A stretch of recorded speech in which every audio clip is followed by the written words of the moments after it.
Você já ouviu falar de um líder germânico chamado Arminius? Talvez esse nome não seja tão conhecido quanto Júlio César ou Alexandre, mas a história dele teve um impacto profundo no rumo da Europa.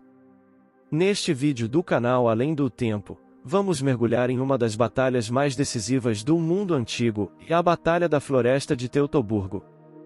E mais do que isso, vamos conhecer quem foi Arminius, o homem que conseguiu aquilo que muitos achavam impossível, e derrotar o poderoso Império Romano dentro de suas próprias fronteiras. Se você gosta de história contada de forma clara, sem exageros ou fantasias, aproveita para deixar o seu like, se inscreve no canal e compartilha este vídeo com quem também gosta de conhecer o passado de forma verdadeira e responsável. Arminius nasceu por volta do ano 9 a.C.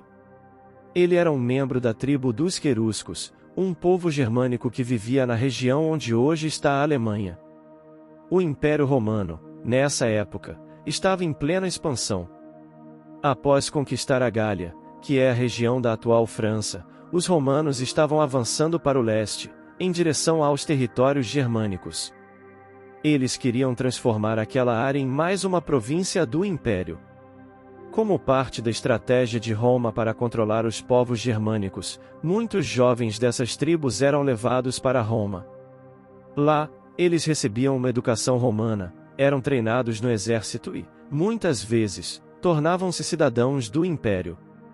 Foi exatamente isso que aconteceu com Arminius. Ainda jovem, ele foi levado para Roma, recebeu formação militar, aprendeu latim, e se tornou um oficial das forças auxiliares romanas. Durante algum tempo, Arminius serviu fielmente a Roma.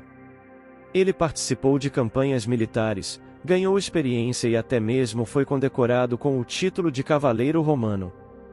Mas, enquanto servia o Império, Arminius nunca esqueceu suas origens.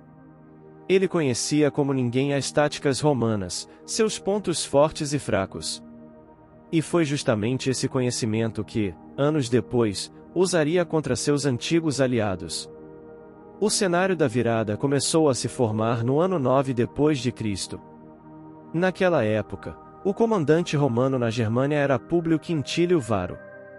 Ele era um administrador experiente, mas não era exatamente um gênio militar.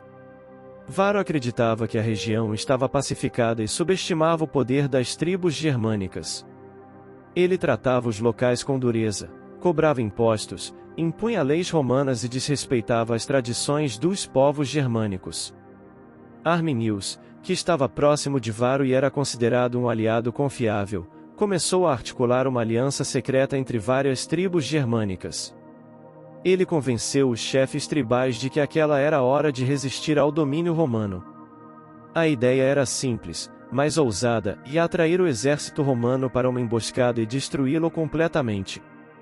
Era uma aposta arriscada, mas Arminius conhecia bem o terreno e sabia que as florestas densas da região podiam ser uma armadilha perfeita.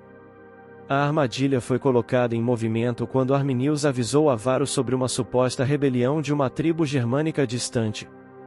Varo acreditou e decidiu marchar com 3 legiões completas, cerca de 18.000 homens, além de auxiliares e civis, para conter a rebelião. O caminho escolhido passava por uma região de florestas densas e terreno acidentado, conhecida como a Floresta de Teutoburgo. Enquanto os romanos marchavam lentamente, com uma longa coluna de soldados, carroças e suprimentos, Arminius se afastou com a desculpa de reunir reforços germânicos. Na verdade, ele foi ao encontro das tribos aliadas para preparar o ataque. Quando o exército romano estava em sua posição mais vulnerável, cercado pela floresta e dividido em uma longa fila, os germânicos atacaram. A emboscada foi devastadora. Os romanos, acostumados a lutar em campo aberto, não conseguiam organizar suas formações dentro da floresta. O terreno enlameado, as chuvas e a surpresa total deixaram as tropas em pânico. Os germânicos atacavam de todos os lados, usando o conhecimento do local a seu favor. Durante 3 dias, o massacre continuou. As legiões romanas foram completamente destruídas. O comandante Varo, ao perceber que não havia saída, tirou a própria vida. Muitos soldados foram mortos, outros foram capturados e escravizados. Dizem que apenas alguns poucos conseguiram escapar com vida. A derrota foi tão completa que Roma perdeu o controle sobre a região e nunca mais tentou conquistar a Germânia da mesma forma. Foi uma das maiores derrotas militares do Império Romano em toda a sua história. A notícia da tragédia demorou para chegar a Roma, mas quando chegou, causou choque e medo. O imperador Augusto, que governava na época, ficou profundamente abalado. Há registros de que ele andava pelos corredores do palácio repetindo a frase: Quintílio Varo, devolve-me as minhas legiões. O impacto foi tão grande que os romanos passaram anos tentando recuperar as águias das legiões perdidas, que eram símbolos sagrados para o exército. Depois da vitória, Arminius tentou manter a aliança entre as tribos germânicas, mas isso não foi fácil. As tribos germânicas eram independentes e tinham dificuldades em manter a união por muito tempo. Mesmo assim, ele conseguiu impedir novas investidas romanas por vários anos. O general romano-germânico, que era sobrinho do imperador, foi enviado à região anos depois com o objetivo de vingar a derrota. Ele travou batalhas contra Arminius, mas, apesar de vitórias parciais, não conseguiu recuperar o controle da região. No fim, Roma optou por manter o Reno como fronteira natural do império. Arminius, por sua vez, continuou sendo um líder influente entre os germânicos, mas sua posição também era delicada. Sem o inimigo comum, as rivalidades internas voltaram. Alguns chefes germânicos começaram a desconfiar de suas intenções. Com o tempo, Arminius foi traído e morto por membros da própria família. Ele tinha pouco mais de 30 anos quando foi assassinado. Mesmo com um fim trágico, o legado de Arminius foi enorme. Ele entrou para a história como o homem que desafiou e derrotou Roma dentro de seus próprios domínios. Sua vitória marcou um ponto de virada. A partir dali, o Império Romano passou a respeitar muito mais os limites do território germânico. Durante séculos, a floresta de Teutoburgo foi lembrada como o lugar onde o Império encontrou seu limite. Muitos séculos depois, na Era Moderna, a figura de Arminius foi resgatada por movimentos nacionalistas, especialmente na Alemanha. Ele passou a ser visto como um herói da resistência germânica, como símbolo da liberdade e da identidade nacional. No século XIX, foi construído um enorme monumento em sua homenagem, chamado Hermannsdenkmal, na região onde se acredita que a batalha ocorreu.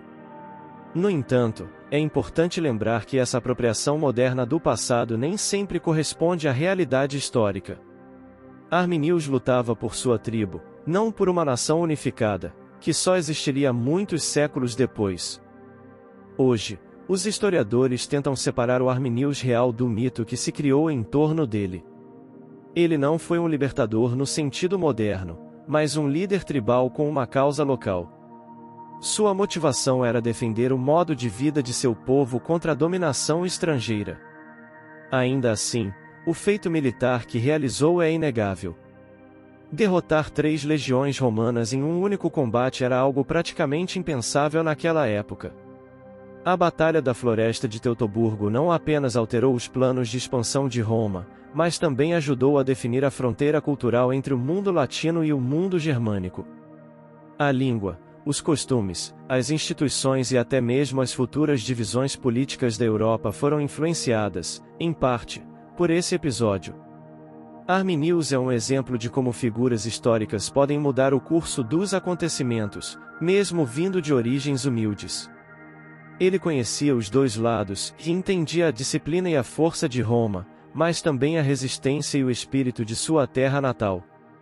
E usou esse conhecimento para criar um dos momentos mais impressionantes da história antiga. Se você gostou deste conteúdo, aproveita agora para curtir o vídeo, se inscrever no canal além do tempo e compartilhar com seus amigos que também se interessam por história. Aqui, você encontra fatos contados com responsabilidade, sem distorções, e sempre com o objetivo de entender melhor como o nosso mundo foi se formando. Obrigado por assistir e até o próximo vídeo.